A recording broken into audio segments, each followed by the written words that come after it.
Minista wa Ũgitĩri wa nathĩinĩ Kipchumba Murkomen icera-inĩ rĩake rĩa jukwaa la usalama kaunti-inĩ ya Murang'a nĩarutĩte mũkana mũrũrũ kũrĩ mũndũ o wothe ũbangĩte kũgacĩrithia wagi wa thayũ o rĩrĩ mũtongoria wa kĩama kĩa DCP Rigathi wa Gachagua atanyĩtwo gũcoka bũrũri-inĩ mũthenya wa kana kuma bũrũri wa Amerika. In the last few months or weeks when he has not been around, the country has been very peaceful.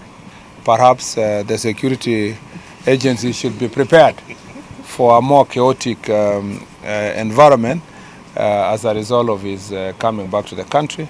Murkomen nĩongereire na kuga atĩ bũrũri ũkoretwo na thayũ mũingĩ rĩrĩa mũtongoria wa kĩama kĩa DCP atararĩ kuo, na augite atĩ honge cia ũgitĩri nĩmebangĩte kũigana kũgitĩra indo cia mũingĩ na thayũ wa bũrũri angĩkorwo gacagaca nĩ cigũtuthũka. Let me say that the security sector is prepared to deal with any insecurity issues. The last time he was around and there were so many goons in the same of protests, we were very prepared, and every other minute the National Police Service is prepared to protect citizens and their property.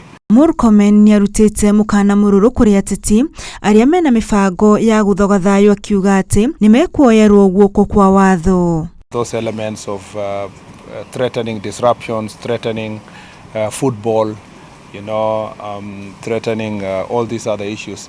I need to say that we will take legal action against anybody who is going to break law.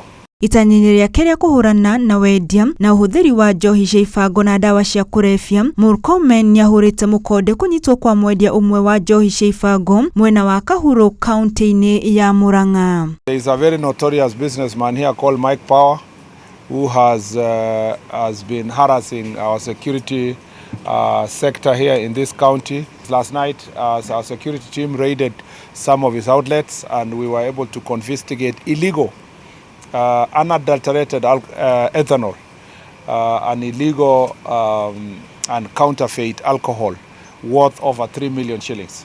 There were calls from all over, including compromise and sabotage from our own security officers, and the IG is going to take disciplinary action against them today. Ngĩribotera KOTV Getika Wambui Wang'ang'a.